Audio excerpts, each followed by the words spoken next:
This is The Global Conversation, and it's my great pleasure to be here today with Dyan deNapoli, who is the author of an absolutely wonderful book, The Great Penguin Rescue.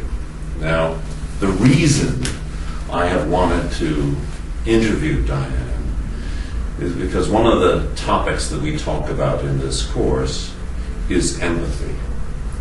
She was a principal in this Great Penguin Rescue, about which we're going to talk with her.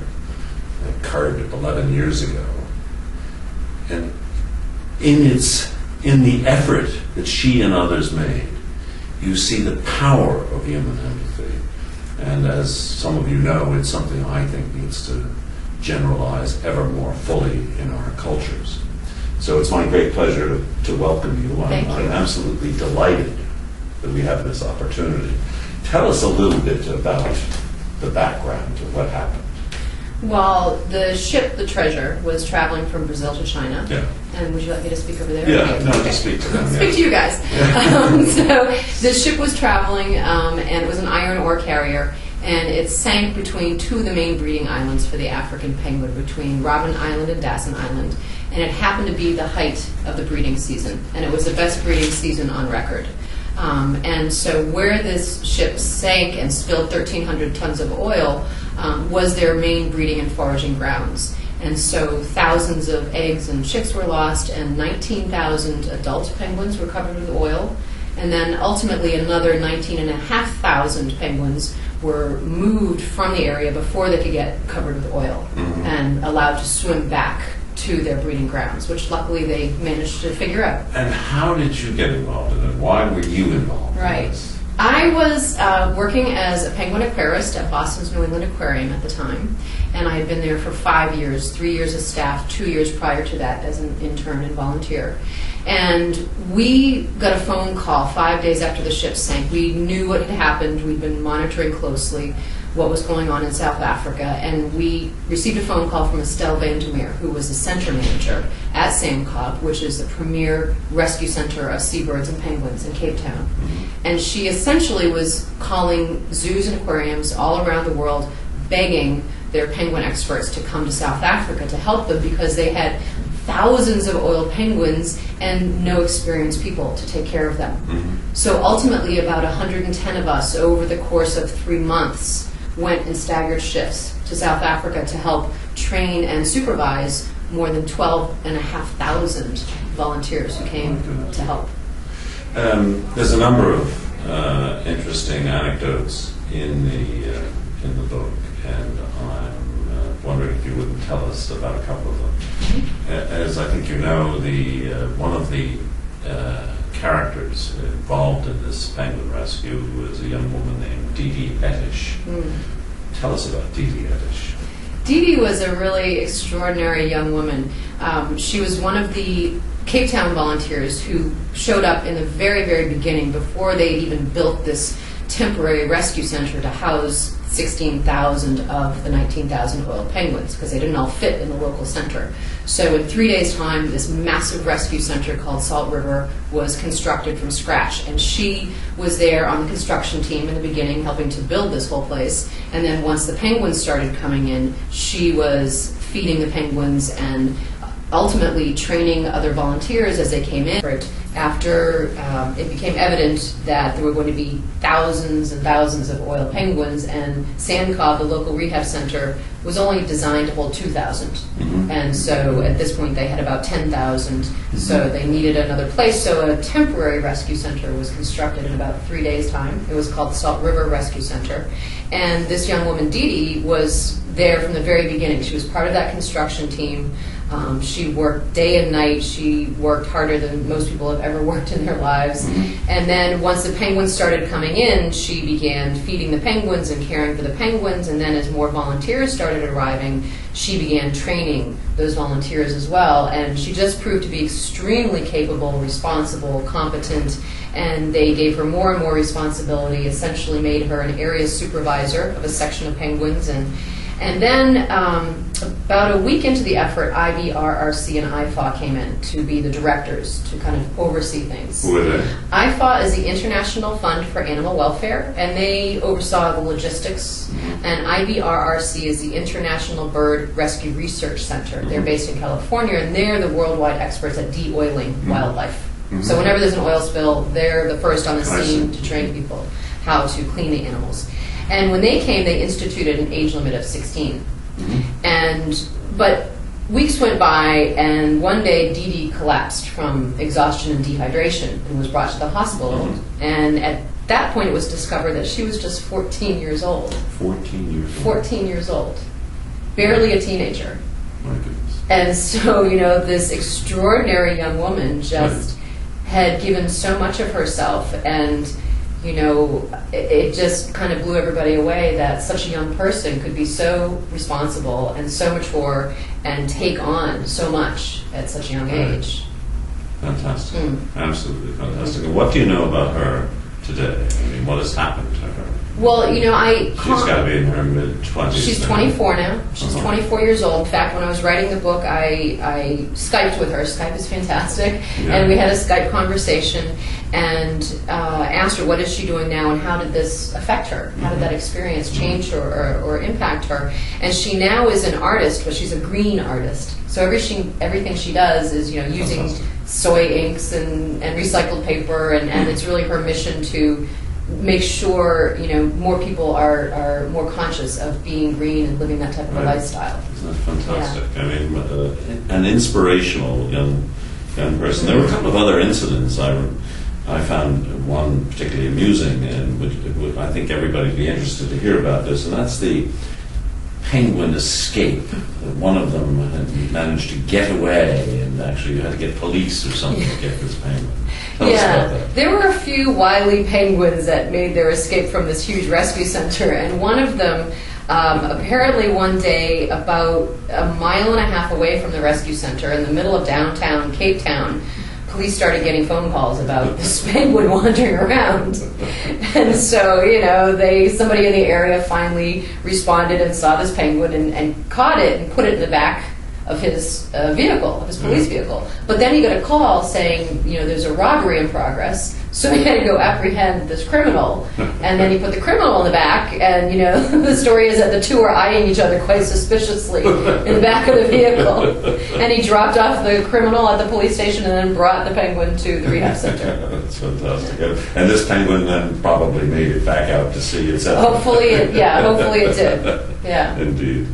One of the other things you mentioned, which is sort of very sad and a commentary in many ways upon the problems that we face, is that some of these penguins actually were the victims of more than one oil spill. Could you tell us a bit about that? Yeah. I mean, it did. I think you said something like one of the penguins was somehow made note of, and you said that the penguin was probably thinking, "Oh yeah, this again." Yeah. Tell us about that. Yeah, well, it was very interesting. 6 years and 3 days prior to the Treasure sinking, another ship, also Greek managed, sank about 25 miles away, a ship named the Apollo C. And at that time, 10,000 penguins were oiled, only half of which unfortunately survived.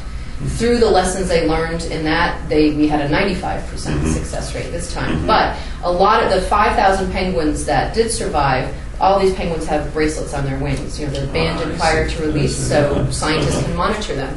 And so during the Treasure spill, when you have 19,000 wild animals, they're not going to walk over and open up their beak and let you feed them the way they do in a zoo and aquarium, so you have to force feed them.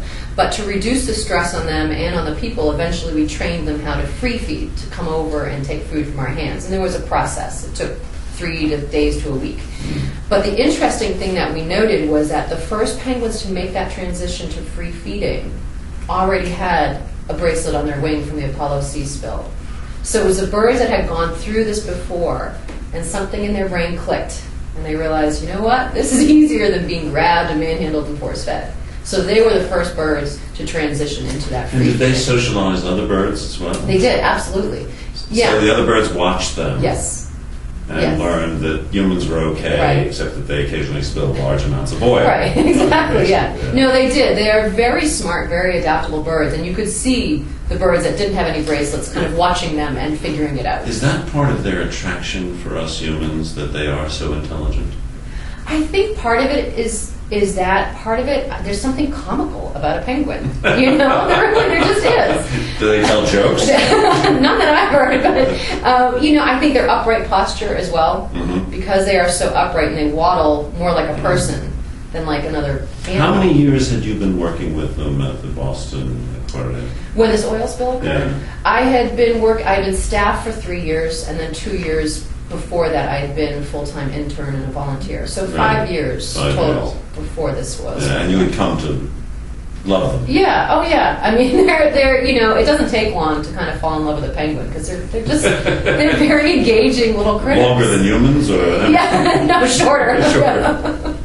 Yeah. No, they're very intelligent. They're very curious about people as well. Uh-huh. You know, if you go to see them in the wild, Yeah. in some of these colonies, especially in Antarctica, Yeah. you know, when we were there, they just come waddling over to you. They're very curious about you, and they start investigating and nibbling at your pants and your shoes. And So if we think of them as having certain human characteristics, maybe they think of us as having certain penguin characteristics. perhaps, I yeah, hadn't thought of it that Yeah. way before, but nonetheless, it probably does work like that. yeah, Listen, one of the other things that you mentioned here, which I thought was very, very interesting, you talked about Anton Wolfart, and what the experience had been like for him on a personal level, and you note his eloquent response, and said that it echoed the feelings of everyone you spoke with who was fortunate enough to have taken part in this rescue.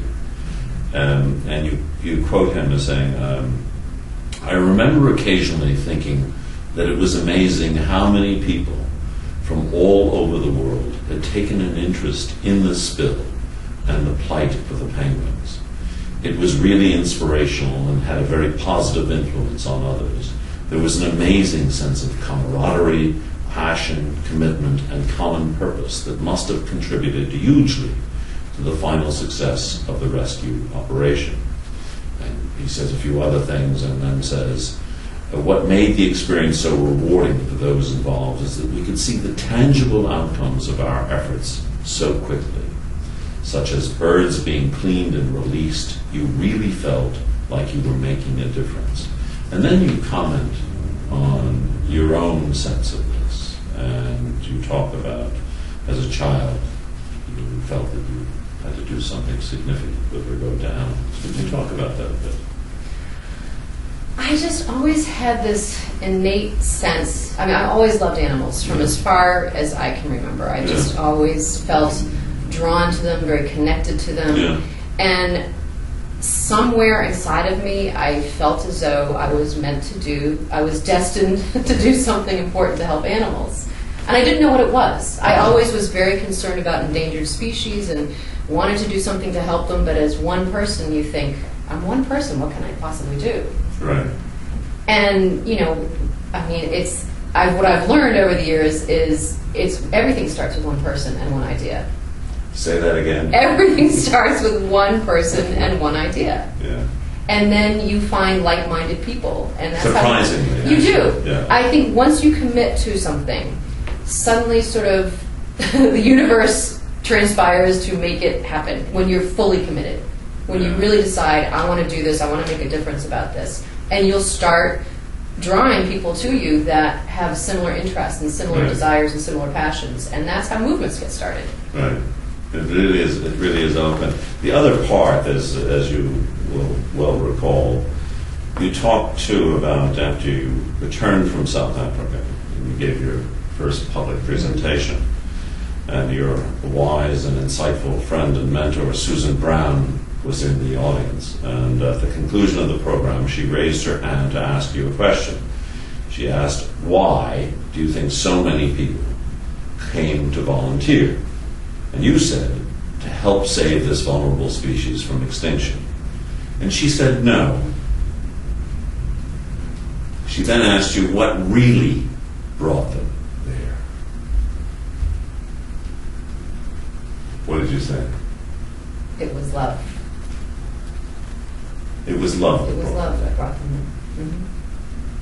It was.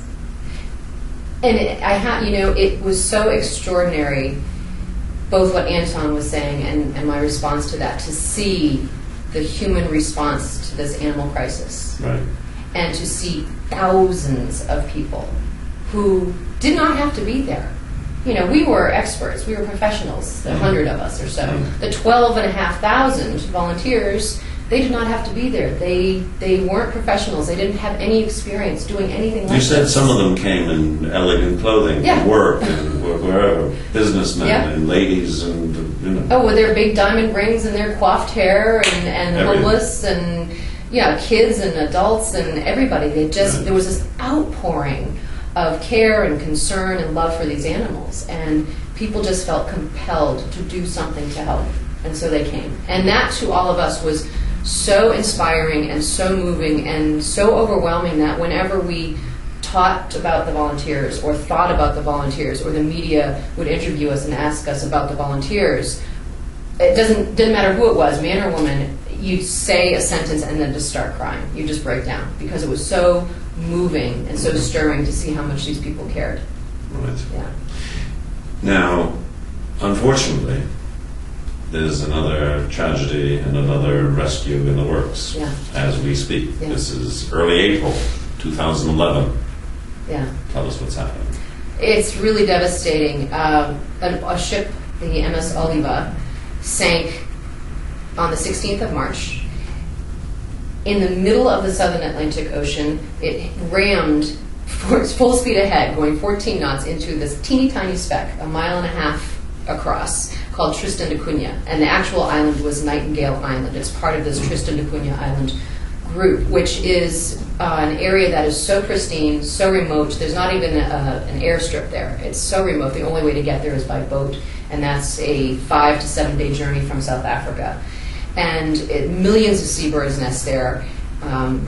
It's a beautiful region, and there are rockhoppers there that are endangered, the northern rockhopper. And unfortunately, when This is a bird that cannot fly, so it cannot escape from an oil, like the way a flighted bird sometimes can. And it's estimated now that 10 to 20,000 rockhopper penguins are covered with oil. Up to 40,000 could become covered. And the big problem is, unlike where we were in a city, essentially, in Cape Town, and had thousands of volunteers at our disposal, there's no way to get volunteers. Right, and there's only about 250 people on the main island. Yeah. Right, and so the people now that are managing this oil spill and saving these animals, it's 100 islanders and maybe 10 experts who have finally arrived from Cape Town.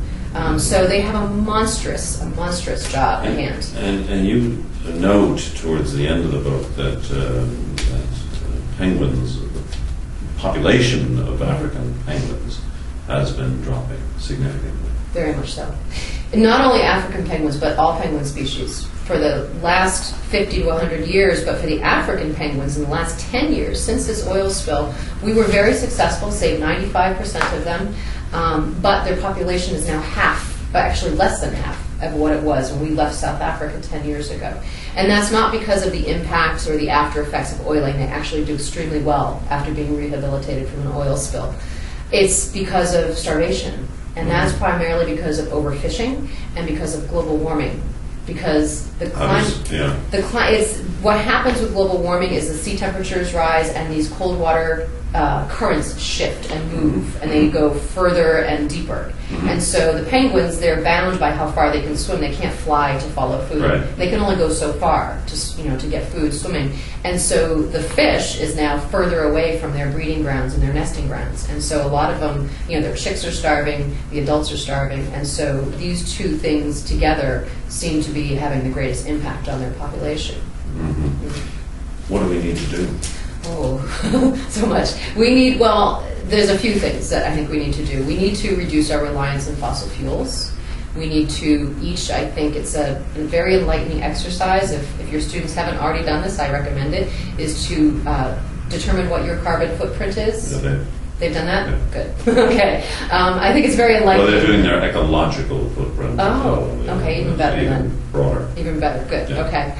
And then just for this current oil spill crisis, if your students or their friends and family would like to do something to help these animals, because they really need help, because ultimately the ship's insurers will be forced to pay, but until then they need help. And so you can go to oceandoctor.org. This is Dr. David Guggenheim. And on oceandoctor.org, there's a green Donate Now button. And all that money goes directly to Tristan da Cunha. And he actually happened to be there when the ship sank, which is why we know about it today. Because if he hadn't been there, this place is so remote. Most people have never heard of Tristan da Cunha. And there's so much else going on in the news right now. It's only because of his concerted efforts that the story was just picked up by CNN this weekend, nearly 3 weeks after. So he really is sort of instrumental in getting this story out to the world. Okay. Yeah. Well, we'll put something up at the end of this film to let people know where they can do that. I want to thank you for spending this time with us and talking to the students.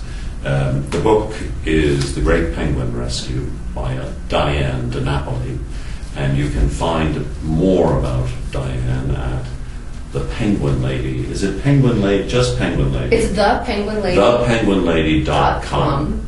And can I also say, I've also been blogging about this Tristan spill. So on my blog, thepenguinlady.wordpress.com. Okay. There are, every couple days I'm updating about it. So if you want to learn more about it, you can look there. Okay. Thanks very, very much. Thank you very much. My pleasure.